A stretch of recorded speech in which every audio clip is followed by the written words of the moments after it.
أعوذ بالله من الشيطان الرجيم. بسم الله الرحمن الرحيم. من المؤمنين رجال صدقوا ما عاهدوا الله عليه فمنهم من قضى نحبه ومنهم من ينتظر وما بدلوا تبديلا ليجزي الله الصادقين بصدقهم ويعذب المنافقين إن شاء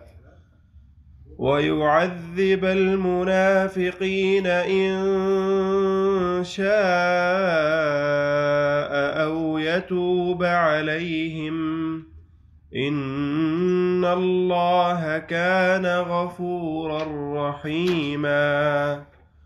ورد الله الذين كفروا بغيظهم لم ينالوا خيرا وكفى الله المؤمنين القتال وكان الله قويا عزيزا.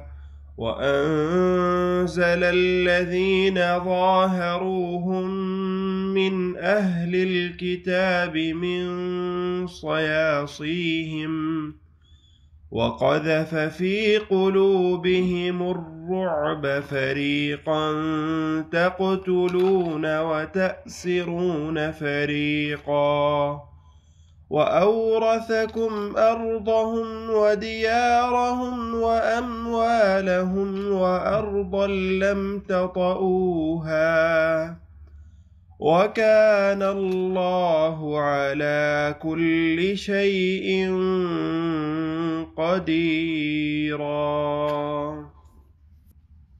بسم الله الرحمن الرحيم. الحمد لله رب العالمين والصلاة والسلام على أشرف الأنبياء والمرسلين نبينا محمد وعلى آله وصحبه أجمعين. اللهم انفعنا بما علمتنا وعلمنا ما ينفعنا وزدنا علما وعملا وتوفيقا برحمتك يا أرحم الراحمين.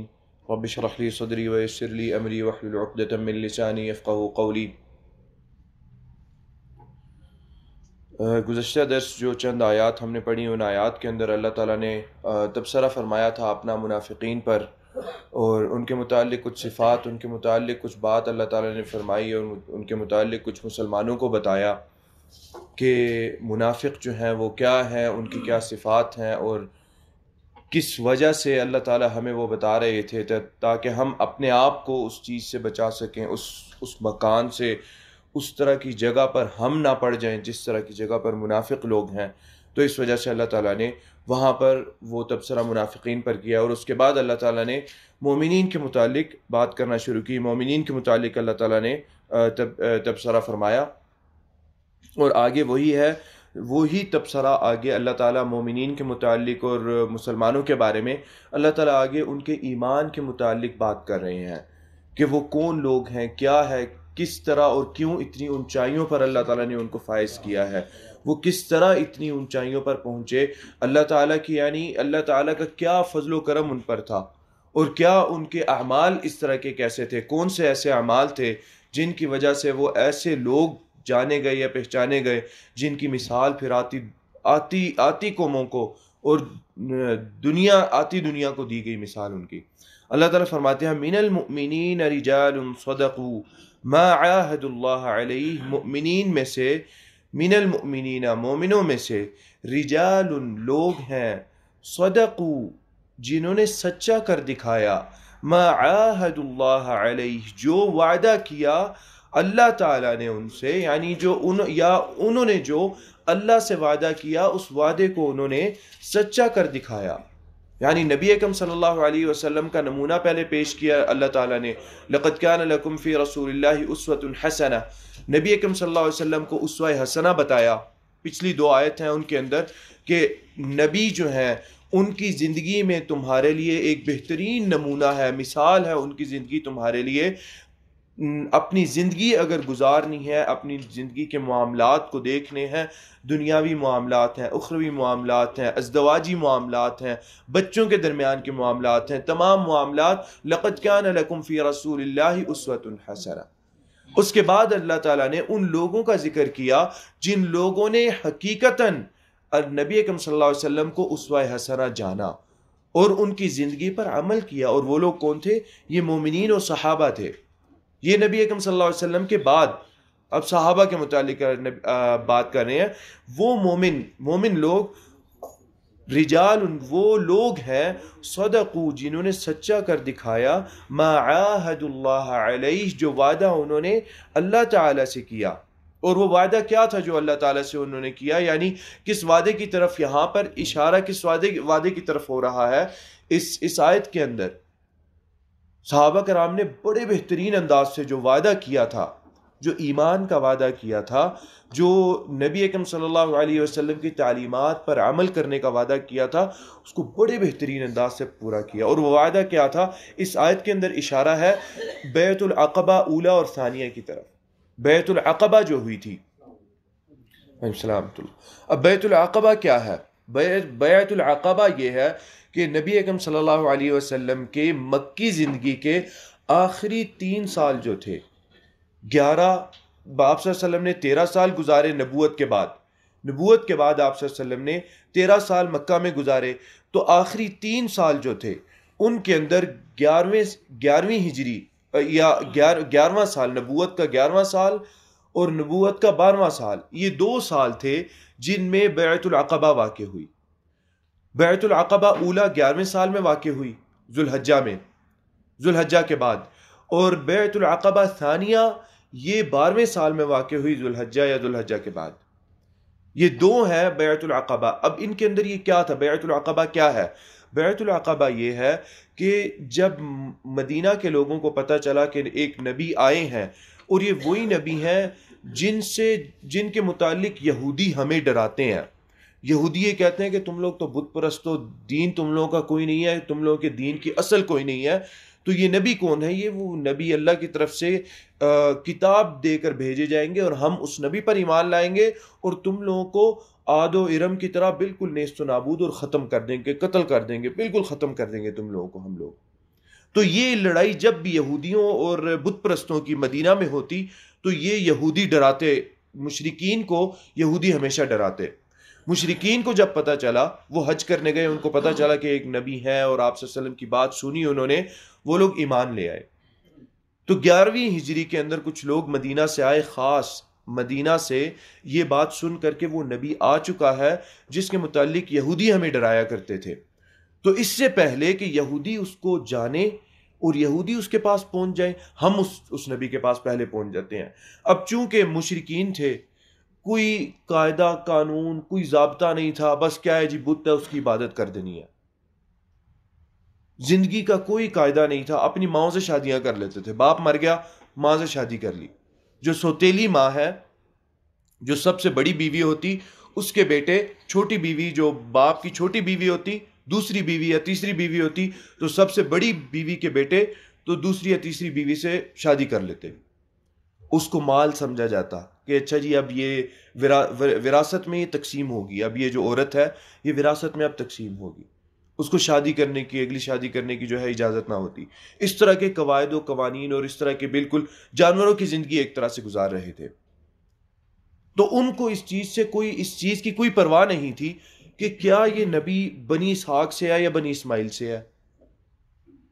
اب اس چیز کا خیال جو تھا یہودیوں کے ذہن میں بڑا تھا کہ چونکہ سارے انبیاء بنی اسحاق سے آئے ہیں تو بڑا فخر تھا کہ آخری نبی آئے گا اور وہ سب سے عظیم ترین نبی ہوگا۔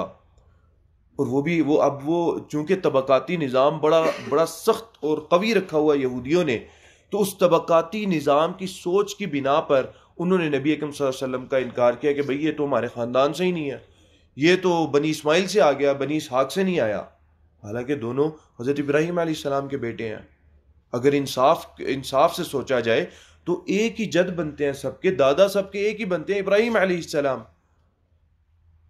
لیکن ایک تعصب اتنا پیدا ہو گیا تھا کہ نہیں یہ بنی اسماعیل سے کیوں ہوا، ہم تو نہیں ایمان لائیں گے. اور دوسری جو ہے وہ ایک غرور والی بات تھی کہ بھائی یہ کیسے ہو گیا کہ مشرکین کو نبی کا ہم سے پہلے پتہ چل گیا. یہ عزت والی بات تھی کہ جی ہماری عزت پہ حرف آ گیا، ہمیں پہلے پتہ چلنا چاہیے تھا، بتایا ہم نے، ایمان وہ لے آئے. تو یہ بیعت العقبہ اولا تھی. جو مشرکین تھے اوس اور خزرج کے لوگ، وہ مکہ چلے گئے، آپ صلی اللہ علیہ وسلم کو پیغام بھیجایا، آپ نے کہا کہ اچھا مکہ نہیں داخل ہونا. کیوں؟ مشرکین مکہ پکڑ لیں گے، کیا کرنے آئے ہو، کس لیے آئے ہو، محمد سے ملنا ہے، کیوں ملنا ہے، ادھر آؤ ہم بتاتے ہیں، یہ جادوگر ہے، یہ فلانا ہے، یہ کاہن ہے، یہ اپنی باتوں سے یہ کرتا ہے، باتوں سے وہ کرتا ہے، اس سے ملنے کے واپس چلے جاؤ، اس سے ملنے کی ضرورت نہیں ہے. آپ صلی اللہ علیہ وسلم نے کہا مکہ سے باہر رکو. کہاں پر آپ نے کہا مکہ سے باہر رکو؟ عقبہ کی جگہ پر. عقبہ مینا میں ہے. جمرۃ العقبہ مینا کا سب سے آخری جو جمرہ ہے، یعنی سب سے چھوٹا جمرہ، اس جمرے کے پاس آپ صلی اللہ علیہ وسلم نے کہا آج وہاں پہ مسجد بنی ہوئی ہے، اس جمرے کے پاس آپ صلی اللہ علیہ وسلم نے کہا یہاں پر رکنا ہے. آپ خود گئے، جا کر بیعت لی ان لوگوں سے. شروط تھیں کچھ، ان شروط پر ان کے متعلق آپ نے ان سے پوچھا کہ یہ شرطیں ہیں، ایمان لاتے ہو؟ سب ایمان لے آئے. آپ صلی اللہ علیہ وسلم نے ان کو واپس بھیج دیا. اگلے سال یہی مدینہ کے ہی لوگ، لیکن اب اگلے سال جو تھے لوگوں کی عدد زیادہ ہو گئی تھی. یعنی اسی کی نتیجے میں یہ جو بیعت العقبہ میں 12 لوگ تھے اولا کے اندر. پہلی جو بیعت تھی عقبہ کی اس میں 12 لوگ تھے. دوسری جو تھی اس کے اندر 70 سے زیادہ لوگ تھے، 70 سے 80 کے درمیان لوگ تھے دوسری بیعت العقبہ جو تھی. اب وہ نتیجہ ان 12 لوگوں کی آپ کہہ لیں کہ 12 لوگوں کی دعوت کا تھا. یہ جو 12 لوگ اسلام قبول کر کے مدینہ گئے تھے، صرف ایک سال کے اندر نبی اکرم صلی اللہ علیہ وسلم کو یہ چیز بھی نظر آئی کہ جتنی 13 سال کے اندر میں نے محنت کی اور لگ بھگ کوئی 100 گھرانے ہی اسلام قبول کیا ہے، ایک سال کے اندر مدینے کے اندر وہ 100 عدد ایک سال میں ہی پوری ہو گئی ہے. تو نبی اکرم صلی اللہ علیہ وسلم، تو یہ تھی وہ 12ویں ہجری میں یہ لوگ بھی آئے، کہتے ہیں جی اب ہم نے بھی بیعت کرنی ہے، جو 12 لوگ تھے یہ کر کے آئے ہیں تو ہم کیوں پیچھے رہیں، ہم بھی بیعت کریں گے. بیعت کی انہوں نے، اور بیعت اسی چیز پر تھی کہ احکامات مانیں گے اور آپ صلی اللہ علیہ وسلم کی حفاظت کریں گے، ان چیزوں سے، ان تمام نقصانات اور خطرات سے ہم آپ کی حفاظت کریں گے جس سے ہم اپنے مال و جان کی اور اپنے اہل و عیال کی حفاظت کرتے ہیں، اس سے حفاظت کریں گے، اور ہماری جانیں آپ صلی اللہ علیہ وسلم کے لیے حاضر ہیں. اب یہ اشارہ اس کی طرف ہے، من المؤمنین رجال صدقوا ما عاهدوا اللہ علیہ، انہوں نے سچا کر دکھایا جو وعدہ انہوں نے کیا تھا.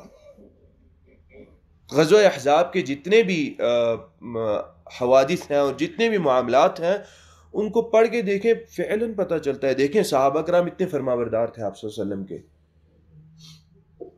آپ صلی اللہ علیہ وسلم کا ایک لفظ آپ صلی اللہ علیہ وسلم کے منہ سے نکلنا یا نکلنے سے پہلے اس پر عمل ہو چکا ہوتا تھا.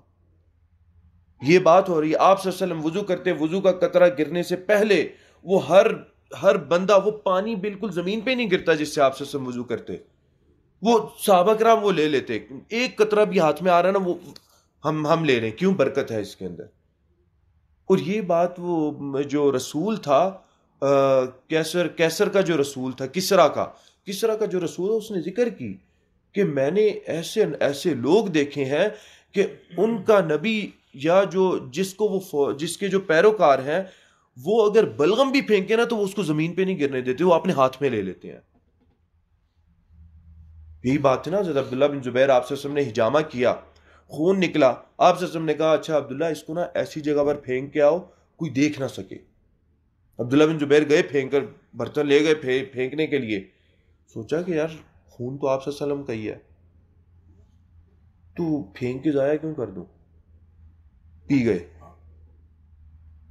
نبی اکرم صلی اللہ علیہ وسلم نے کہا عبداللہ کہاں پہ؟ کہتے ہیں آپ صلی اللہ علیہ وسلم میں نے ایسی جگہ پھینکا ہے جہاں پہ مجھے بھی نہیں نظر آئے گا. آپ صلی اللہ علیہ وسلم کو سمجھ آ گئی، پی لیا ہے. آپ صلی اللہ علیہ وسلم نے دعا کی، برکت کی، ایسی برکت حضرت عبداللہ بن زبیر کے اندر، ایسی برکت، سبحان اللہ، امت کے لیے بابرکت شخص ثابت ہوئے. خون حرام ہے، پینا جائز نہیں ہے. آپ صلی اللہ علیہ وسلم سے جڑی ہوئی چیزیں جتنی ہیں ان کا حکم مختلف ہے، اس میں استثناءات ہیں. کسی سے بھی برکت جائز نہیں ہے. نبی اکرم صلی اللہ علیہ وسلم کے چھوئے ہوئے، نبی اکرم صلی اللہ علیہ وسلم کا بال، نبی اکرم صلی اللہ علیہ وسلم کی چیز، اس سے برکت لینا جائز ہے. امام احمد کے بارے میں آتا ہے ان کے پاس ایک بال تھا، سند سے ثابت تھا کہ آپ صلی اللہ علیہ وسلم کا بال ہے، پوری سند تھی، یہ فلانے سے آیا، فلانے نے فلانے کو دیا، فلانے نے فلانے کو دیا، اور فلانے نے سے امام احمد تک آیا۔ بیمار ہوتے تو اس بال کو پانی میں گھول کے پانی دیا جاتا ہے، یہ لے پینے، برکت ہے۔ یہ آپ صلی اللہ علیہ وسلم کے ساتھ اس چیز کا خاص تعلق ہے، اس کا آپ صلی اللہ علیہ وسلم کے علاوہ کسی اور کے ساتھ ملائیں گے وہ شرک کے اندر داخل ہونے لگ جائے گی چیز۔ یہاں پر ہم عبودیت تک نہیں لے کے جائیں گے رسول اللہ صلی اللہ علیہ وسلم کو، بس برکت تک کہ اس کی برکت ہوگی، جیسے قرآن کی برکت ہے، جیسے ہمارا ایمان قرآن کی برکت میں، قرآن کے الفاظ میں ہے، تو اسی طرح کر کے نبی اکرم صلی اللہ علیہ وسلم کا وہ خون بابرکت جو ہے ہونے کی وجہ سے انہوں نے پی لیا۔ یہ صحابہ کرام، یہ تھے وہ لوگ، یعنی من المؤمنین رجال صدقوا ما عاہد اللہ علیہ، ایسی فرما برداری، ایسی فرما برداری۔ آپ صلی اللہ علیہ وسلم نے کہا کون جائے گا بنو قریظہ خبر لینے، سارے خاموش بیٹھے رہے، کوئی نہیں اٹھا۔ پھر آپ صلی اللہ علیہ وسلم نے کہا کون جائے گا بنو قریظہ خبر لینے۔ اس سے پہلے آپ صلی اللہ علیہ وسلم بھیج چکے تھے حضرت عبداللہ بن حضرت حذیفہ بن یمان کو، بلکہ حضرت عبداللہ بن زبیر کو، وہ قریش کے لشکر کی طرف بھیج چکے تھے آپ صلی اللہ علیہ وسلم، اور وہاں پر بھی بھیجتے ہوئے آپ صلی اللہ علیہ وسلم نے پوچھا کون جائے گا لشکر کی طرف، کوئی نہیں اٹھا۔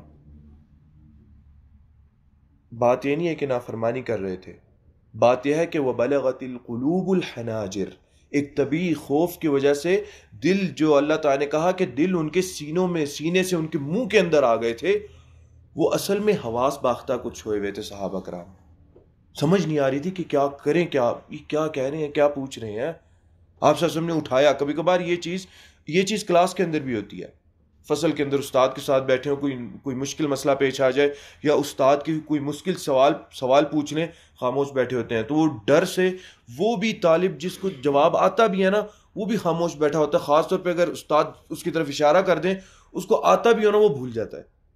تو یہ نافرمانی نہیں کر رہا وہ اپنے استاد کی، یہ ایک طبیعی خوف ہے، اور وہ خوف تو ایسا ہی تھا جس کو اللہ تعالیٰ نے کہا کہ حقیقی خوف تھا۔ ایک عظیم اگر یہ بات کرے کہ حقیقی خوف تھا تو وہ حقیقی خوف تھا، اور جس پر ثابت قدم رہے صحابہ کرام، تمام ثابت قدم رہے اس خوف پر، اور اس چیز کی یہاں پر اللہ تعالیٰ تعریف کر رہے ہیں، تحسین کر رہے ہیں۔ من المؤمنین رجال صدقوا، سچا کر دکھایا۔ جب اللہ تعالیٰ سچا کہہ رہے ہیں نا، تو واقعی انہوں نے سچا کر دکھایا۔ ما عاہد اللہ علیہ فمنہم من قضا نحبہ، فمنہم، پس ان میں سے کچھ وہ ہیں، من قضا نحبہ، جنہوں نے اس اپنی ذمہ داری پوری کر دی، یعنی اس وعدے کو پورا کر دکھایا۔ ومنہم من ینتظر، اور ان میں سے کچھ وہ ہیں جو انتظار کر رہے ہیں کہ موقع آئے گا تو ہم وہ وعدہ پورا کریں گے، کر دکھائیں گے، وہ وعدہ ہم پورا کر دکھائیں گے۔ کچھ لوگ ان میں سے وہ ہیں لیکن سچے مومن ہیں، بات یہ نہیں ہے کہ وہ مومن نہیں ہے۔ منافقین کا اللہ تعالیٰ نے پیچھے ذکر کر دیا، ان کے دلوں میں انتظار ہی نہیں تھا کہ اس طرح کے وعدے آئے۔ جیسے کہ ہم نے پچھلی آیت کے اندر ہم نے یہ چیز پڑھی، پچھلی جو آیات تھیں، جو آخری آیت تھی 22 نمبر آیت ہے، وَلَمَّا رَأَى الْمُؤْمِنُونَ الْأَحْزَابَ قَالُوا هَذَا مَا وَعَدَنَا اللَّهُ، منافقین کے سامنے جب سختیاں آئیں تو انہوں نے کہا کہ اللہ اور اس کا رسول کا وعدہ جو تھا وہ تو الا غرورا، وہ تو جھوٹ اور گمراہی تھی، ایسی جھوٹا وعدہ تم سے کر رہے تھے، دیکھو کتنی پریشانیاں آ رہی ہیں، تم سے وعدہ کیا کیسر و کسرا، مال و متاع، شان و شوکت ملے گی، اور دیکھو کتنی پریشانیاں آ رہی ہیں۔ اور مومن کیا تھے؟ رأى المؤمنون الاحزاب، جب انہوں نے یہ پریشانیاں دیکھی ان کا ایمان تازہ ہو گیا، پختہ ہو گیا، انہوں نے یہ کہا اچھا یہی تو وہ ہے جو اللہ نے وعدہ کیا تھا امتحان لینے کا، اس کا مطلب ہمارا امتحان ہو رہا ہے۔ یہ عمل تھا مومنین کا۔ اور آگے جو ہے وہ یہی بات ہے کہ جنہوں نے سچا کر دکھایا اپنا وعدہ، کچھ ان میں سے ہیں جنہوں نے مکمل کر دی ذمہ داری، کر دکھایا کہ جی دیکھ لیں یہ ہے جو وعدہ جو ہم سے کیا گیا اور یہ ہے ہماری جانیں۔ وَمِنْهُمْ مَنْ قَضَى فَمِنْهُمْ مَنْ قَضَى نَحْبَهُ، ذمہ داری پوری کر دی۔ وَمِنْهُمْ مَنْ يَنْتَظِرُ، اور کچھ ان میں سے وہ ہیں جو صبر کر رہے ہیں، جو ابھی انتظار کر رہے ہیں۔ اس آیت کے متعلق کہتے ہیں وَمَا بَدَّلُوا تَبْدِيلًا، اور کوئی انہوں نے کسی چیز میں تبدیلی اور کسی واقع نہیں ہونے دی، اور نہ ہی کی انہوں نے تبدیلی۔ اس آیت کے متعلق کہتے ہیں کہ یہ آیت نازل ہوئی حضرت انس بن مالک رضی اللہ تعالی عنہ کے چچا کے متعلق، مالک بن نضر جن کا نام تھا، انس بن نضر، انس بن نضر نام تھا۔ حضرت انس کہتے ہیں کہ میرا نام انس میرے چچا کے نام پر ہی رکھا گیا ہے۔ انس بن نضر رضی اللہ تعالی عنہ کا کیا واقعہ ہے؟ انس بن نضر فرماتے ہیں، حضرت انس خود فرماتے ہیں کہ میرے جو چچا تھے انس بن نضر، بدر کے موقع پر ان کو موقع نہیں ملا نبی اکرم صلی اللہ علیہ وسلم کے ساتھ جانے کے لیے، جہاد میں یا وہ غزوہ بدر کے اندر حصہ لینے کا موقع نہیں ملا ان کو، انس بن نضر کو۔ تو بڑی اس چیز کی دل میں تکلیف تھی کہ مجھے موقع کیوں نہیں ملا ادھر جانے کا نبی اکرم صلی اللہ علیہ وسلم کے ساتھ۔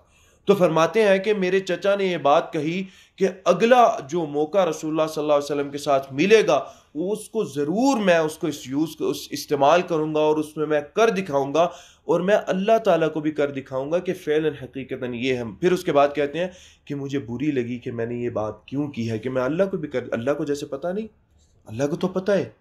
کہتے ہیں مجھے بات بری لگی، ڈر آیا کہ میں نے یہ بات کیوں کر دیا۔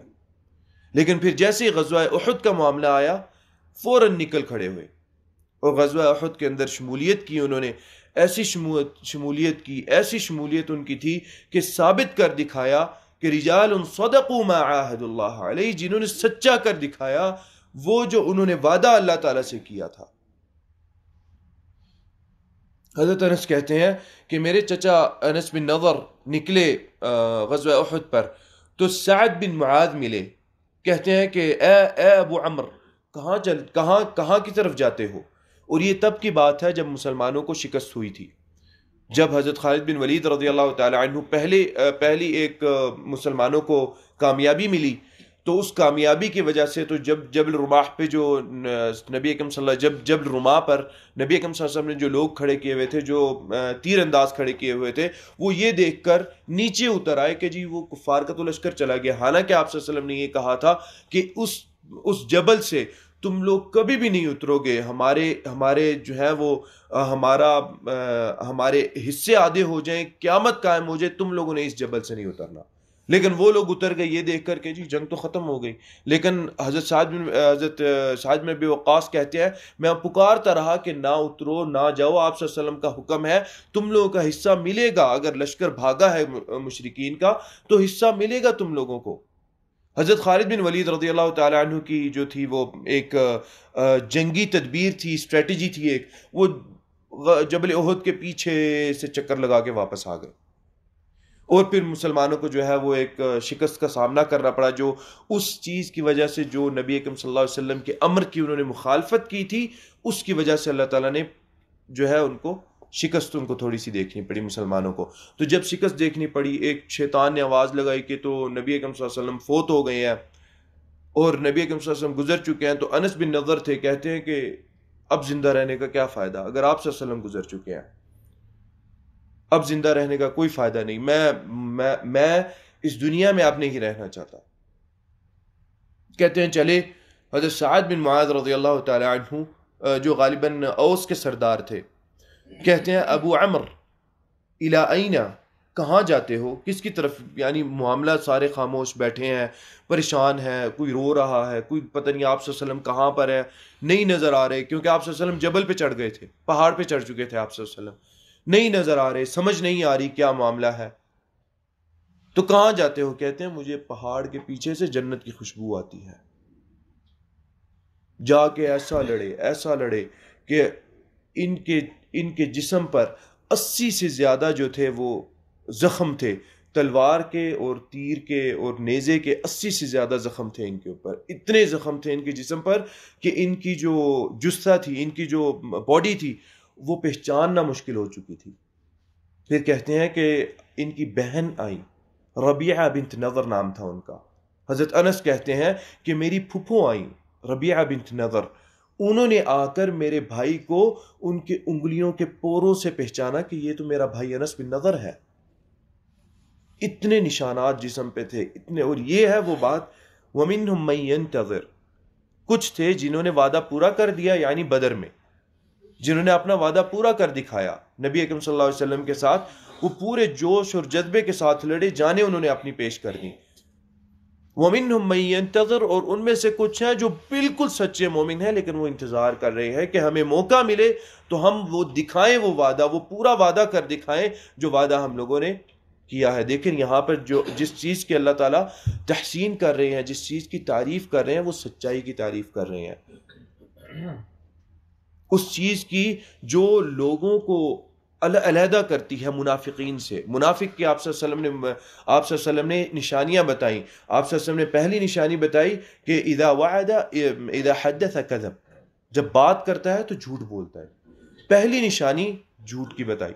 اور مومنین کے متعلق جب آپ سے اللہ تعالیٰ بات کرنے آئے تو یہ بات اللہ تعالیٰ نے دوسرے معاملات کی بات نہیں کی، آپ صلی اللہ علیہ وسلم نے کہا صدقوا، اللہ تعالیٰ نے کہا صدقوا، جنہوں نے سچا کر دکھایا، سچ کا پاس رکھا، اپنی بات جو ہے اس کا مان رکھا، جو الفاظ اور جو کلمات ان کے منہ سے نکلے تھے ان کا مان رکھا اور ان کو پورا کیا۔ یہاں پر سچ کی اہمیت کا پتہ چلتا ہے۔ اپنے آپ کو کامیاب دیکھنا چاہتے ہیں تو صحابہ کرام کے الفاظ جیسے الفاظ رکھیں، سچ صحابہ کرام جیسا رکھیں اپنا، جیسے صحابہ کرام نے معاملات دیکھے اپنے سامنے، شدت دیکھی، لیکن اس بات کا ان کو علم تھا کہ ہم نے وعدہ کیا ہے، ہم نے جھوٹ نہیں بولنا، اس کے خلاف نہیں جانا، جھوٹ سے باز رہے۔ کیوں؟ جھوٹ علامت ہے نفاق کی، سب سے پہلی علامت ہے منافق ہونے کی۔ اور اس سچائی کی ویسے ہی ہمارے دین کے اندر، دین اسلام میں بہت زیادہ اہمیت ہے۔ نبی اکرم صلی اللہ علیہ وسلم نے بہت ساری مختلف احادیث کے اندر، اللہ تعالیٰ نے قرآن کے اندر سچے ہونے کا اور سچائی کا بہت فضائل بیان کیے ہیں، اور بہت اونچا اور اعلیٰ اور عرفہ مقام ہے۔ نبیین اور صدیقین ان لوگوں کے ساتھ جو ہے جمع کیا ہے، ان لوگوں کے ساتھ رکھا ہے، سچائی پر لوگ جو سچائی پر ہوں گے لوگ ان کو ان کے ساتھ رکھا ہے۔ نبی اکرم صلی اللہ علیہ وسلم نے حدیث میں فرمایا ان الصدق یہدی الی البر، سچائی آپ کو نیکی کی طرف لے کر جاتی ہے۔ بات یہ نہیں ہے کہ اچھا ٹھیک ہے تھوڑا سا ہی تو جھوٹ بول لیا، نہیں، بات اس کے نتیجے کی ہے۔ سچائی آپ کو نیکی کی طرف لے کے جاتی ہے۔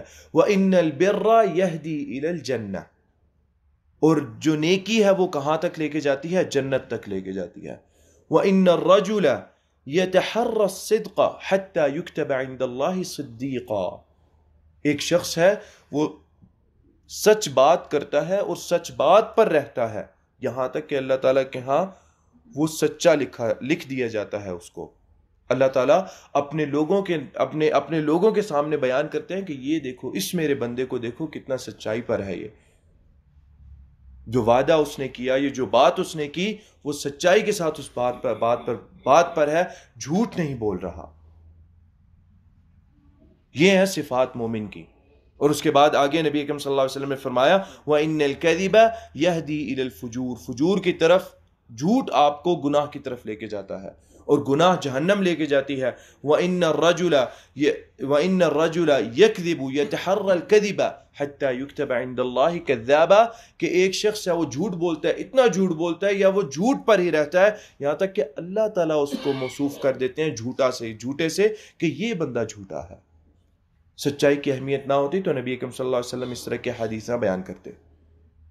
سچائی کی اہمیت نہ ہوتی یہاں پر ان مومنین کی صفت اور ان مومنین کی تعریف اللہ تعالیٰ نہ کرتے جنہوں نے سچائی کے ساتھ اپنا وعدہ پورا کیا تھا اور پختگی کے ساتھ اپنے ایمان پر رہے۔ یہاں پر ابتلا کا بھی پتہ چلتا ہے کہ ابتلا آئی ان کے اوپر اور وہ اپنی ابتلا پر پورے اترے۔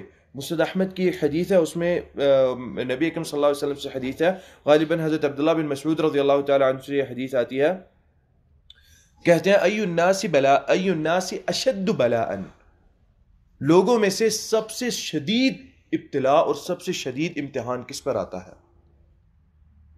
اس کے بارے میں فرمایا قال الانبیاء، یعنی اب نبی اکرم صلی اللہ علیہ وسلم فرما رہے ہیں انبیاء، ثم الامثل فالامثل، پھر ان کے جیسا جتنا شخص ہوگا اس کی ابتلا اتنی آئے گی، یعنی انبیاء سے ملتا جلتا جتنا شخص انبیاء کے سے ملتا جلتا یعنی ان کی تعلیمات پر عمل کرنے والا ہوگا اس پر اتنی ابتلا آئے گی۔ آگے فرماتے ہیں نبی اکرم صلی اللہ علیہ وسلم یبتلی الرجل علی حسب دینہ، اس کے دین کے مطابق انسان پر ابتلا آتی ہے، انسان پر پریشانی آتی ہے۔ یعنی دین پختہ ہوگا تو پریشانی سخت ہوگی. یہ نہ کہیں اتنی سخت پریشانی، اس کا مطلب دین آپ کا پختہ ہے. آپ دیکھتے ہیں کچھ لوگ ہیں ان پہ اتنی شدید پریشانی آتی ہے، پکے نمازی، پہلی صف میں نماز پڑھنے والے، لوگوں کے معاملات میں لوگوں کے ساتھ ٹھیک، عبادات میں ٹھیک. یہ بات ذہن میں آتی ہے کہ اچھا اس پر پھر کیوں اتنی، وہی بات ہے دین اس کا اتنا پکا ہے تو اتنی شدید اس کے اوپر ابتلا آ رہی ہے. اللہ کو پتا ہے کہ یہ ثابت قدم رہے گا اس ابتلا پر، کیونکہ دین ہی اتنا اس کا پختہ ہے. یبتلی الرجل علی حسب دینہ، اس کے دین کے مطابق اس پر ابتلا آتی ہے، اس پر پریشانی آتی ہے.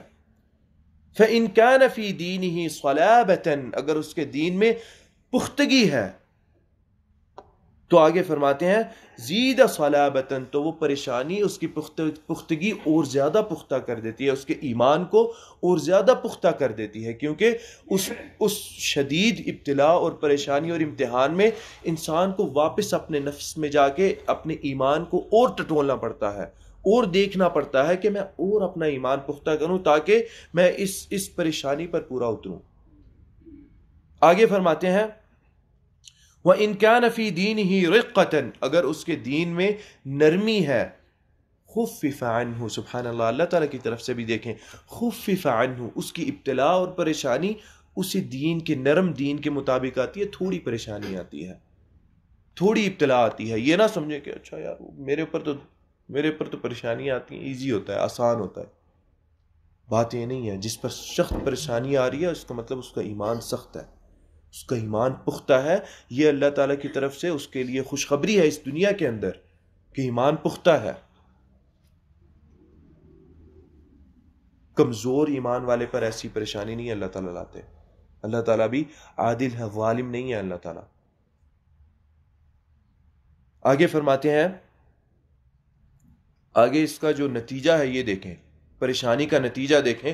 وَلَا يَزَالُ الْبَلَاءُ بِالْعَبْدِ، اور انسان کے اوپر اللہ تعالیٰ پریشانی اور امتحان بھیجتے رہتے ہیں. حَتَّى يَمْشِي عَلَى الْأَرْضِ مَا لَهُ خَطِيئَةٌ، یہاں تک کہ وہ اس زمین پر ایسا شخص بن کر چلتا ہے کہ اس کے کوئی گناہ نہیں رہ جاتے. اس سے مراد یہ ہے کہ اللہ تعالیٰ اس پریشانیوں کے بدلے اس کے گناہوں کو معاف کرتا رہتا ہے. اور ایسی ایک واضح حدیث بھی ہے جس کے اندر نبی اکرم صلی اللہ علیہ وسلم نے یہ بات فرمائی، اذا اراد اللہ بعبده الخیر عجل له العقوبۃ فی الدنیا، اگر اللہ تعالیٰ اپنے بندے سے کسی خیر کا ارادہ کرتے ہیں، نیک ارادہ کرتے ہیں، عجل له العقوبہ، اس کی عقوبت، اس کی پریشانی اللہ تعالیٰ جلدی اس کے اوپر اس دنیا کے اندر لے آتے ہیں تاکہ قیامت کے دن پریشانی نہ ہو. نبی اکرم صلی اللہ علیہ وسلم نے فرمایا کہ کسی کے اوپر 2 امن اور 2 خوف کسی پہ بھی نہیں جمع ہوں گے. 2 امن سے مراد کیا؟ 2 امن سے مراد کہ دنیا میں بھی پر امن اور قیامت کے دن بھی پر امن. یہ کبھی نہیں ہو سکتا. یا تو دنیا میں پریشان رہے گا تو قیامت کے دن پر امن رہے گا، دنیا میں پر امن رہے گا تو قیامت کے دن پریشان ہوگا. دنیا میں خوف زدہ رہے گا، قیامت کے دن سکون سے رہے گا.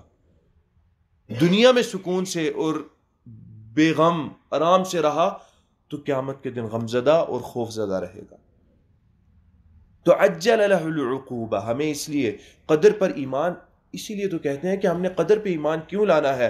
جو ایمان کا ذکر کرتے ہیں، ان تؤمن باللہ وملائکتہ وکتبہ ورسلہ والیوم الآخر، ان تمام چیزوں پر، ملائکہ پر، کتب پر، رسول پر، یوم آخرت پر.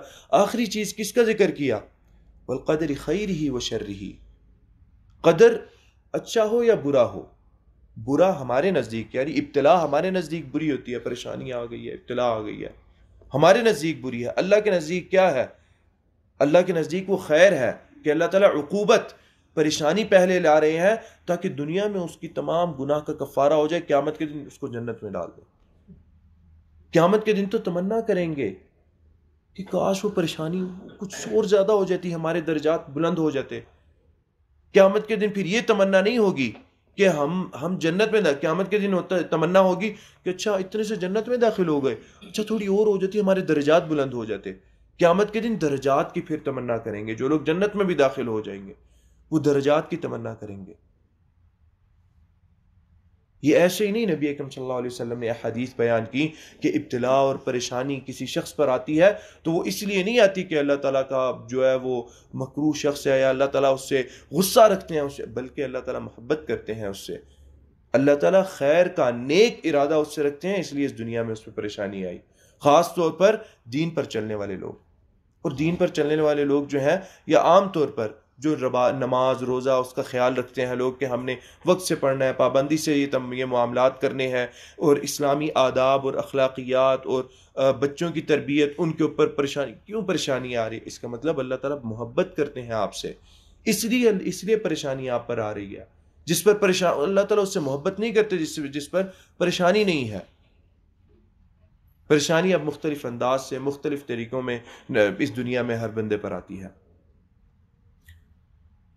آگے اللہ تعالیٰ فرماتے ہیں لیجزی اللہ الصادقین بصدقہم، لیجزی تاکہ اللہ تعالیٰ پورا اجر دے، الصادقین سچے لوگوں کو، بصدقہم ان کی سچائی کا، یعنی انہوں نے جو سچا معاملہ کیا اس کا اللہ تعالیٰ پورا صلہ ان کو عطا کرے، وَيُعَذِّبَ الْمُنَافِقِينَ إِن شَاءَ أَوْ يَتُوبَ عَلَيْهِمْ، اور عذاب دے منافقین کو، ان شاء اگر اللہ تعالیٰ چاہے، او یتوب علیہم یا اللہ تعالیٰ ان کی توبہ قبول کر لے۔ یعنی توبہ قبول کرنے سے مراد یہ ہے کہ اگر وہ دنیا میں توبہ کریں گے تو اللہ تعالیٰ توبہ قبول کر لیں گے اور وہ پھر منافق سے مومن ہو جائیں گے وہ لوگ۔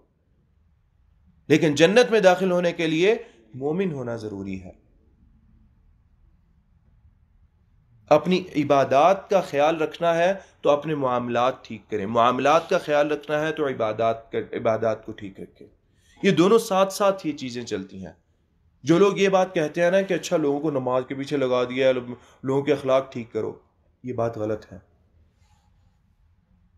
نماز اخلاق ٹھیک کرتی ہے، نیت ہونی چاہیے کہ میں اپنا اخلاق ٹھیک کروں، جس کا نہیں ٹھیک ہو رہا اس کو اخلاق کی نصیحت کریں۔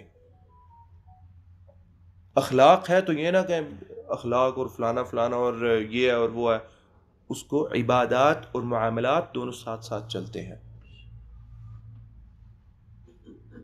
بنا ایمان کے کسی اخلاق کا فائدہ نہیں۔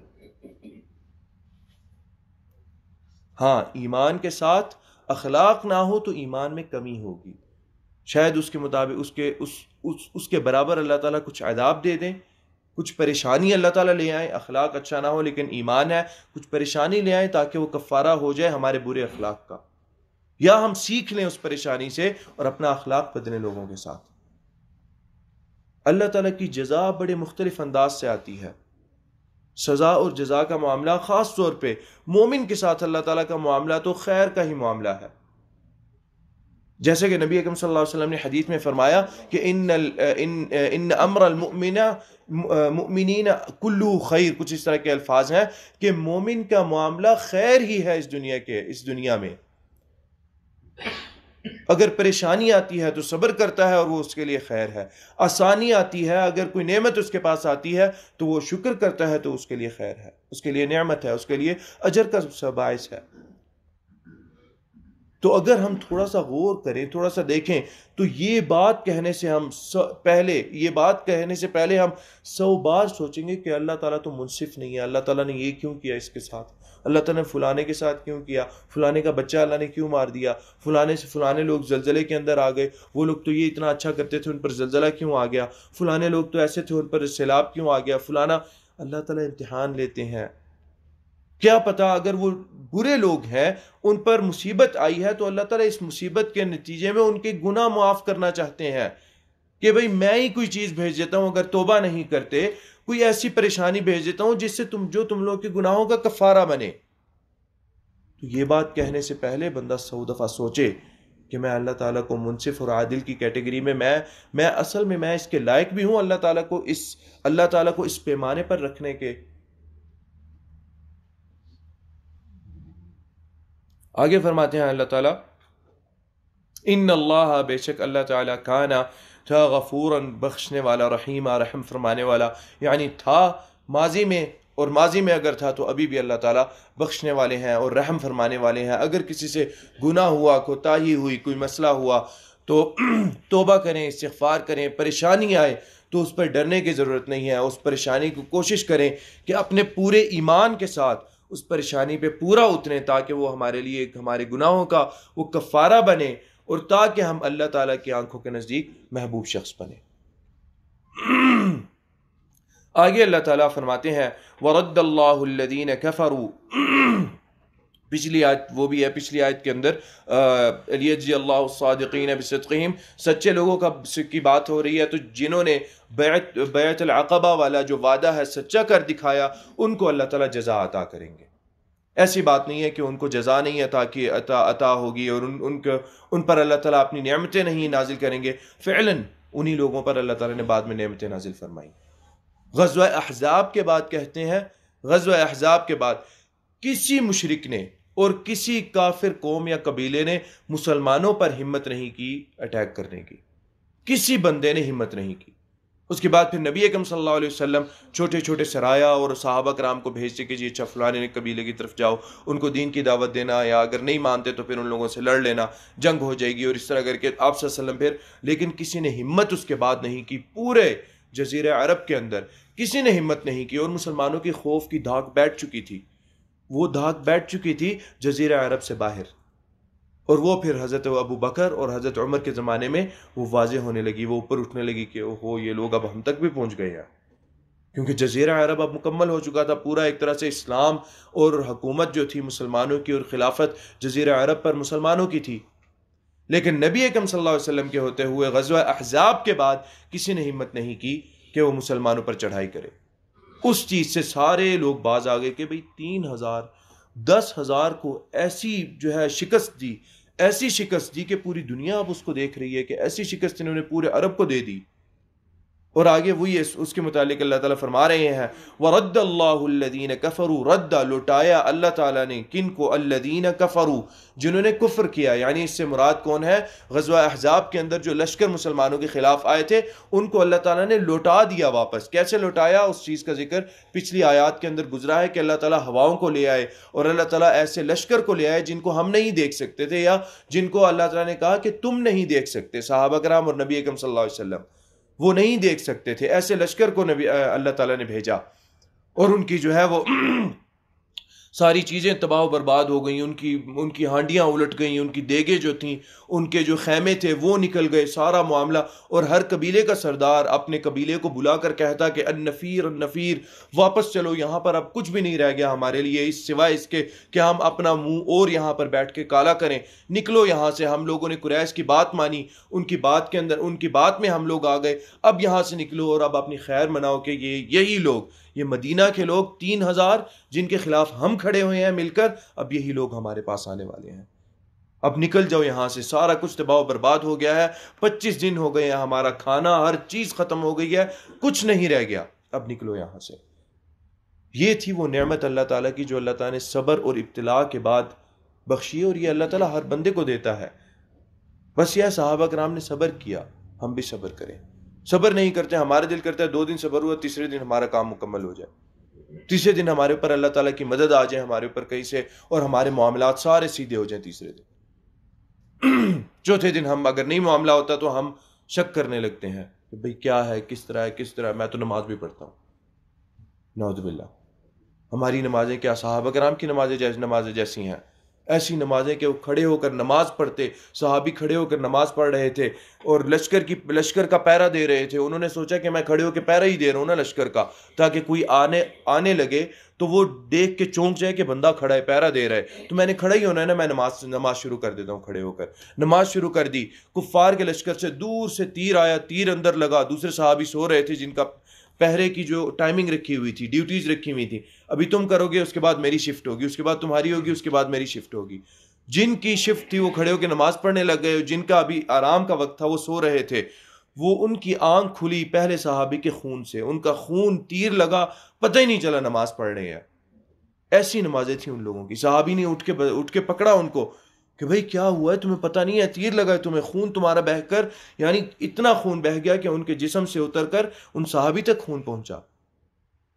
ایسی تو ان کی نمازیں تھیں۔ ایک تابعی ہے، ان کے متعلق آتا ہے کہ انہوں نے نماز پڑھنا شروع کی، زلزلہ آیا، تمام لوگ آگے پیچھے ہو گئے. زلزلے کے بعد انہوں نے آنکھ کھول کے دیکھی، نماز وغیرہ کے بعد انہوں نے دیکھا یہ کیا ہوا ہے. ان کو بتایا کہ آپ کو پتہ نہیں چلا کیا ہوا ہے، ادھر زلزلہ آیا. تو مجھے تو پتہ ہی نہیں چلا، میں تو نماز پڑھ رہا تھا کھڑے ہو کر. ایسی نمازیں تھیں ان لوگوں کی، اور ان کا ڈر اللہ تعالیٰ سے ہم سے کہیں زیادہ تھا. صبر ابتلا پر، پریشانی پر ہم سے کہیں زیادہ صبر تھا ان کا. ہماری تو پریشانیاں ان کے نزدیک ہماری پریشانیاں ہی کوئی پریشانیاں نہیں ہیں. اللہ تعالیٰ نے لٹایا ان لوگوں کو، کفروا جنہوں نے کفر کیا، بغیظہم ان کے غصے کے ساتھ. یعنی وہ غصے میں تھے کہ ہم 10,000 آئے، ہم کچھ بھی نہیں کر سکے. یعنی منہ کی کھانی پڑی ان کو، اور اپنی عزت جو ہے وہ وہاں پر لٹا کر وہ جا رہے تھے. اپنی ان کی عزت کی بات تھی اور وہاں پر بے عزت ہو کر جا رہے تھے، اور اس چیز کا شدید غصہ اور جلن تھی ان کو کہ ہم کیوں کچھ نہیں کر سکے. بغیظہم. اور دوسرا یہاں پر غیظ کی بات ایک اور یہ بھی ہے، اور وہ یہ ہے کہ جو عمرو بن عبد ود تھا، جو بڑا بہادر جنگجو تھا، جس کے متعلق شروع میں بتایا تھا کہ اس کے بارے میں کہا جاتا تھا کہ 1000 کا لشکر، یہ ایک بندہ اکیلا 1000 کے لشکر کے برابر لڑتا ہے. اور وہی کہا جاتا ہے کہ پورے قبائل جو ہے ان سے اکیلا لڑ کے آ جاتا تھا، پورے قبیلے کی فوج سے اکیلا لڑ کے آ جاتا. اور کہتے ہیں حقیقت نہیں ایسے بندہ تھا. وہ کس کے ہاتھ وہ بندہ مرا؟ حضرت علی رضی اللہ تعالیٰ عنہ کے ہاتھ. جو کون تھے؟ ابھی مشکل سے عمر 20 سال، یا ابھی 20 بھی نہیں ہوئی تھی، 20 سے بھی کم عمر تھی. نبی اکرم صلی اللہ علیہ وسلم نے کہا کہ عمرو بن ود لڑنے آیا ہے، کون لڑے گا؟ حضرت علی کھڑے ہو گئے. آپ صلی اللہ علیہ وسلم میں لڑوں گا. کوئی بھی نہیں کھڑا ہوا. حضرت علی کھڑے ہو گئے. آپ صلی اللہ علیہ وسلم نے کہا بیٹھ جاؤ علی، انہ عمر. دوسری دفعہ پوچھا، یہی بات ہوئی. تیسری دفعہ پوچھا، حضرت علی کھڑے ہوئے. آپ صلی اللہ علیہ وسلم نے کہا اے علی بیٹھ جاؤ، یہ عمر ہے، یعنی اتنا بہادر آدمی ہے، تم ابھی ینگ لڑکے ہو. حضرت علی کہتے ہیں یا رسول اللہ ولو یکن عمر، اے اللہ کے رسول کیا ہوا، عمر ہے، کون ہے یہ؟ مار دے گا نا، جنت انشاءاللہ جنت ملے گی، اللہ تعالیٰ کے ہاں لڑ رہے ہیں، انشاءاللہ جنت ملے گی. ولو یکن عمر یا رسول اللہ. اور اس سے لڑتے ہوئے اس کی گردن اتاری حضرت علی رضی اللہ تعالیٰ عنہ نے. اور اب ذلت کا موقع دیکھیں، ذلت کا مقام دیکھیں کہ اپنا بہادر ترین جنگجو، اس کی جو لاش ہے وہ پڑی ہوئی ہے خندق کی دوسری طرف. کیونکہ باقی جو ساتھی تھے وہ تو بھاگ کے واپس آ گئے جب عمرو بن عبد ود جو ہے اس کی گردن اتار دی حضرت علی نے.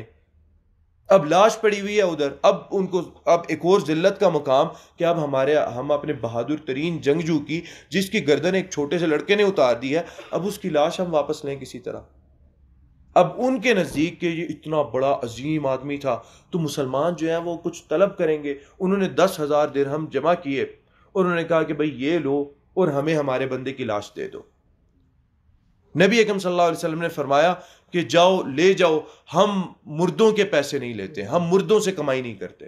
یعنی آپ صلی اللہ علیہ وسلم نے اس کی لاش کو ردی برابر بھی نہیں بنایا، یعنی اس کی کوئی قیمت نہیں ہے، لے جاؤ، ہم مردوں سے نہیں کماتے، ہمیں کوئی ضرورت نہیں ہے، آؤ اس کی لاش اٹھا کے لے جاؤ. کچھ روایت کے اندر آتا ہے کہ مسلمانوں نے اس کی لاش کو خندق میں پھینک دیا، خندق کے نیچے اتر کے لاش کو اٹھا کر لے کے گئے. یہ تھی وہ عزت جو اس دنیا میں اس نے جی لی، لیکن بعد میں اللہ تعالیٰ نے اس کو نہیں عطا کی.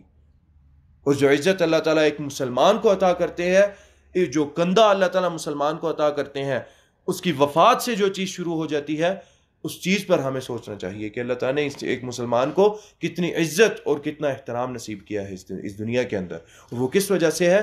وہ اسلام کی وجہ سے ہے، نبی اکرم صلی اللہ علیہ وسلم کی باتوں پر سچائی کے ساتھ چلنے میں ہے. ان تمام واقعات سے ہمیں ایک بات ہمارے ذہن میں رکھ لینی چاہیے کہ صحابہ کرام پر ہم اپنی زبان کبھی بھی نہ چلائیں. جتنا بھی اختلاف ان کا تھا وہ آپس کا اختلاف تھا. ہم کون ہوتے ہیں؟ شریعت کے اندر علماء نے، محدثین نے اس بات کا ذکر کیا ہے کہ جب دو ہم عمر لوگ آپس میں لڑیں، اختلاف ہو اور آپس میں ایک دوسرے پر وہ بلیم کریں، فلاں نے اس نے یہ کیا، ایسے کیا، اس کا کوئی اعتبار نہیں ہوتا. کیوں؟ وہ دونوں ایک ہی جنریشن سے تعلق رکھتے ہیں. اس کی بات کو نہیں مانا جائے گا یہاں تک کہ کوئی دلیل لے کر آئے. ان کی تہمت پر یقین نہیں کیا جائے گا، کیونکہ ان کے درمیان آپس میں ویسے ہی ایک غصہ یا پھر ایک غضب سی بات ہوگی. دونوں برابر کے لوگ، یہ تو صحابہ کرام تھے. جب عام لوگوں کے متعلق یہ بات ہے تو صحابہ کرام کے اختلافات کے بارے میں ہم بات کر کے کیا کریں گے؟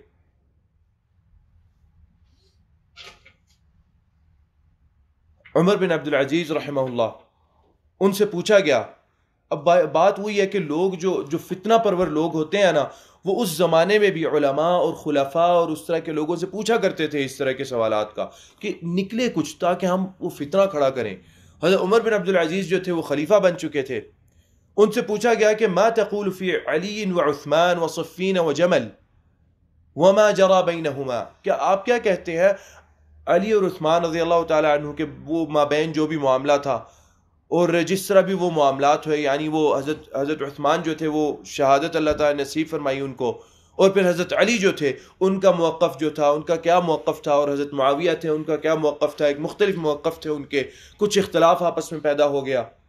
اور جمل اور صفین یہ دو جنگیں ہیں جو صحابہ کے اختلاف کی وجہ سے آپس میں ہی مسلمانوں کے ہو گئیں. تو عمر بن عبد العزیز سے پوچھا گیا کہ آپ کیا کہتے ہیں؟ فرماتے ہیں قد حفظ اللہ یدی منہا، اللہ تعالیٰ نے میرے ہاتھوں کی حفاظت کی اس فتنے کے موقع پر، یعنی میں نے اپنے ہاتھوں سے میں لڑا وڑا نہیں جا کے.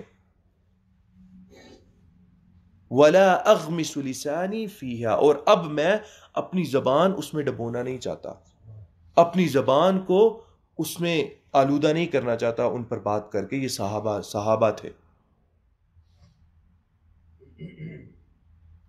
اگر ہم حقیقتاً نبی اکرم صلی اللہ علیہ وسلم کی تاریخ اور سیرت کو پڑھیں، صحابہ کرام نے جو کیا نبی اکرم صلی اللہ علیہ وسلم کے لیے، اس کی مثال کہیں نہیں ملتی. موسیٰ بن طلحہ جو کہ طلحہ بن عبید اللہ رضی اللہ تعالی عنہ کے بیٹے تھے، وہ آ گئے حضرت معاویہ رضی اللہ تعالی عنہ کے پاس اور آ کر کہتے ہیں کہ میں آپ کو ایک بات بتاؤں اپنے والد کے متعلق، طلحہ کے متعلق، کہ آپ صلی اللہ علیہ وسلم نے طلحہ کو خوشخبری دی کہ طلحہ تم ان میں سے ہو جنہوں نے ذمہ داری پوری کر دی. غزوہ احد میں کون سی ذمہ داری؟ یہ جس کا ذکر اس آیت کے اندر ہے، فَمِنْهُمْ مَنْ قَضَى نَحْبَهُ وَمِنْهُمْ مَنْ يَنْتَظِرُ، سچا وعدہ کیا جو ذمہ داری انہوں نے پوری کر دی، اور کچھ وہ ہیں جنہوں نے ذمہ داری کے منتظر تھے کہ ابھی ہم پوری کریں، موقع ملے اور کب ہم پوری کریں. تو طلحہ بن عبید اللہ کو آپ صلی اللہ علیہ وسلم نے یہ خوشخبری دی کہ اے طلحہ تم ان میں سے ہو جنہوں نے ذمہ داری پوری کر دی. حضرت طلحہ نے کیا کیا تھا؟ موسیٰ بن طلحہ فرماتے ہیں طلحہ کہ میرے والد جو تھے غزوہ احد میں، میرے والد نبی اکرم وہ شکست کے بعد جب آپ صلی اللہ علیہ وسلم پہاڑ پر چلے گئے اور کچھ چند صحابہ نبی اکرم صلی اللہ علیہ وسلم کے گرد تھے، ان میں طلحہ بن عبید اللہ بھی تھے. طلحہ بن عبید اللہ نبی اکرم صلی اللہ علیہ وسلم کو کفار تیر برسا رہے تھے، نبی اکرم صلی اللہ علیہ وسلم کو اپنے جسم سے بچا رہے تھے. حضرت طلحہ بن عبید اللہ ان تیروں کو اپنے جسم کے اوپر لے رہے تھے. یہ نہیں کہ میں ڈھال لے کر کھڑا ہوتا ہوں، نہیں، میرا جسم ڈھال ہے، میری جان فدا نبی اکرم صلی اللہ علیہ وسلم کے لیے، میری جان قربان آپ صلی اللہ علیہ وسلم کے لیے. جو تیر آپ پر آتے ان کی نبی اکرم صلی اللہ علیہ وسلم کی حفاظت اپنی جان سے کرتے، ان تیروں کو اپنے ہاتھ سے روک رہے تھے. ایک ہاتھ سے تیر بار بار روکتے رہے اور تیر لگتے رہے یہاں تک کہ ایک ہاتھ شل ہو گیا، بالکل کام کرنا بند کر دیا اس نے. جب کام کرنا بند کر دیا تو اپنے دوسرے ہاتھ سے نبی اکرم صلی اللہ علیہ وسلم کو تیر روکنا شروع کر دیا اپنے دوسرے ہاتھ سے، یہاں تک کہ وہ ہاتھ بھی چلا گیا. پھر ان کے بارے میں فرماتے ہیں کہ اپنی کمر کر دی نبی اکرم صلی اللہ علیہ وسلم، آپ کے اوپر جھک گئے آ کے کہ آپ صلی اللہ علیہ وسلم کو کوئی تیر نہ لگے. اور کہتے ہیں کہ حضرت طلحہ کی کمر پر آ کے بار بار تیر لگتے، صحابہ کرام ان کو توڑ کے پیچھے کرتے، ان تیر کو نکالتے، پھر آتا تیر اور حضرت طلحہ کی کمر میں گھس جاتا. چھوٹی سی بات نہیں ہے، چھری سے اپنا ہاتھ کاٹ کے دیکھیں، تھوڑا سا اوپر سے بس ہلکا سا کاٹ کے دیکھیں، اس کی تکلیف کا اندازہ لگائیں اور یہ سوچیں کہ حضرت طلحہ جو تھے ان کی کمر میں جب تیر گھستا ہوگا، تیر کھپتا ہوگا جب ان کی کمر میں، تو کتنی تکلیف ہوتی ہوگی. صحابہ کرام نکالتے، پھر تیر اڑتا ہوا آتا اور حضرت طلحہ کی کمر میں چلا جاتا. یہ تھے وہ لوگ صدقوا ما عاہد اللہ علیہ. رونا چاہیے ہمیں اس طرح کی آیت کو پڑھ کر، اور ہمیں رونا چاہیے ان لوگوں کی بات کو سن کر جو صحابہ کرام کے خلاف بات کرتے ہیں. ہمارا کوئی حق نہیں بنتا کہ ہم صحابہ کرام کے خلاف بات کریں. اس طرح کی سچائی اس کو دکھاؤ، پھر صحابہ کرام کے خلاف بات کرنی ہے تو کر کے دکھاؤ ذرا. وہی بات ہے، جس بندے میں اس طرح کی تھوڑی سی بھی سچائی ہوگی نا، وہ صحابہ کرام کے خلاف بات ہی نہیں کرتا. امام بخاری رحمہ اللہ، ان کے اندر کیا ہم یہ کہہ سکتے ہیں کہ سچائی کا کوئی ان کے اندر جز نہیں تھا؟ کتنی سچائی بھری ہوئی تھی امام بخاری میں. انہوں نے کیوں بات نہیں کی؟ بے وقوف تھے نعوذ باللہ. انہوں نے صحابہ کرام کو کیوں ایسے صحابہ کرام کے متعلق نہیں کوئی بات کی؟ فلانا تو یہ تھا، فلانا یہ تھا، فلانے نے ایسے کیا تو فلانے پہ میں حکم یہ لگاتا ہوں، فلانے پہ میں حکم یہ لگاتا ہوں.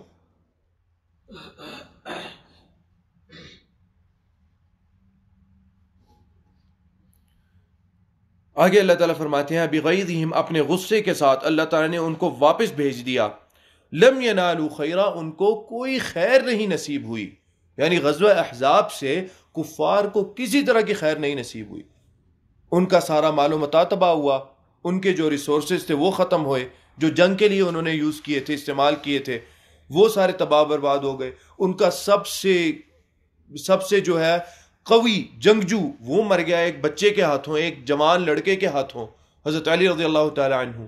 اور اس کے بعد ان کو منہ کی کھا کے واپس جانا پڑا. لم ینالوا خیرا، کوئی خیر یہ دیکھیں مدد اللہ کی آتی ہے تو ایسے اللہ تعالیٰ کی مدد آتی ہے. وَكَفَى اللَّهُ الْمُؤْمِنِينَ الْقِتَالَ، آگے اللہ تعالیٰ نے ایک آخری ایک حتمی بات بیان کر دی.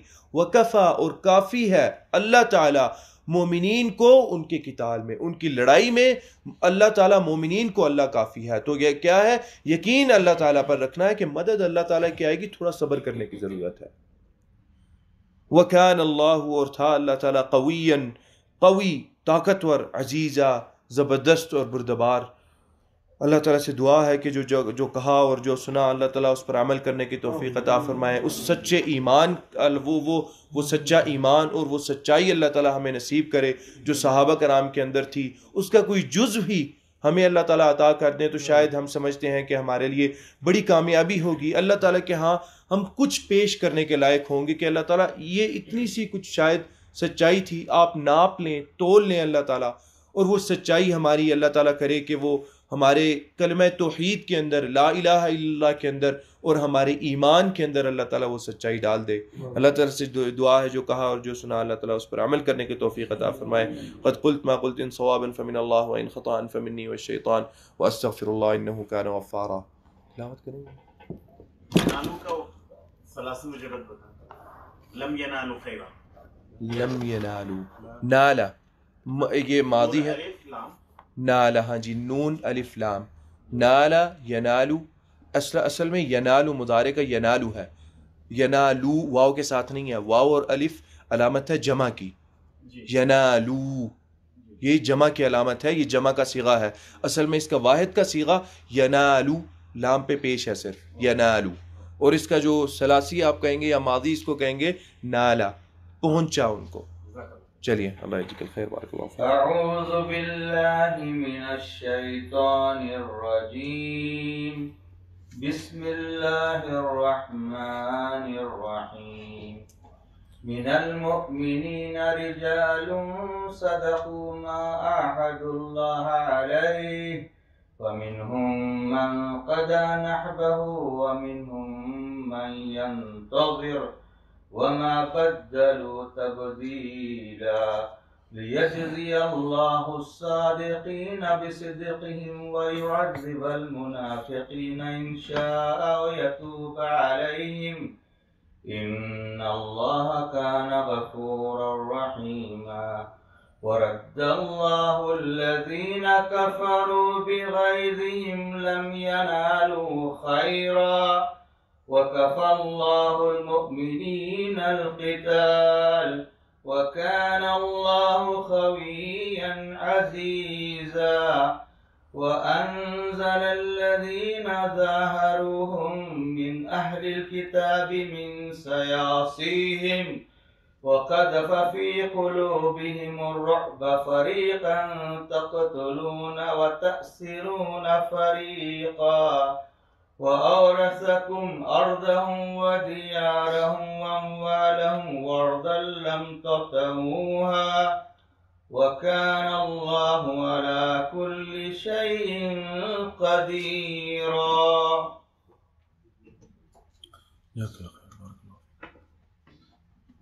بسم الله الرحمن الرحيم. الحمد لله رب العالمين الرحمن الرحيم مالك يوم الدين إياك نعبد وإياك نستعين اهدنا الصراط المستقيم صراط الذين أنعمت عليهم غير المغضوب عليهم ولا الضالين آمين. اللهم اغفر لنا ما قدمنا وما أخرنا وما أسررنا وما أعلنا وما أنت أعلم به منا، أنت المقدم وأنت المؤخر لا إله إلا أنت.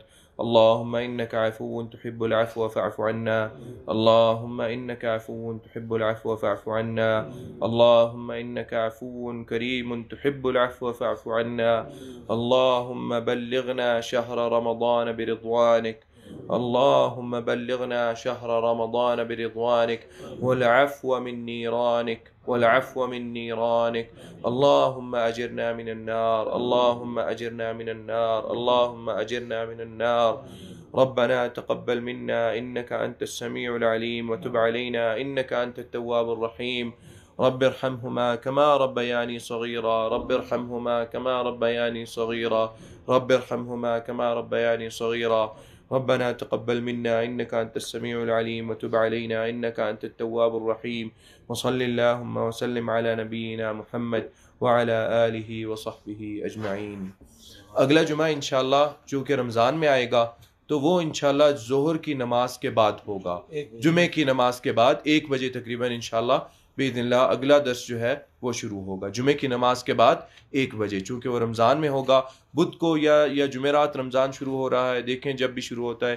اللہ تعالیٰ ہمیں توفیق عطا کرے نیک اعمال کرنے کی، اور اللہ تعالیٰ ہمیں پورا رمضان گزارنے کی توفیق عطا فرمائے. ہم اپنی صحت کی اور عافیت کی حالت میں ہو. درس انشاءاللہ باذن اللہ جمعے کی نماز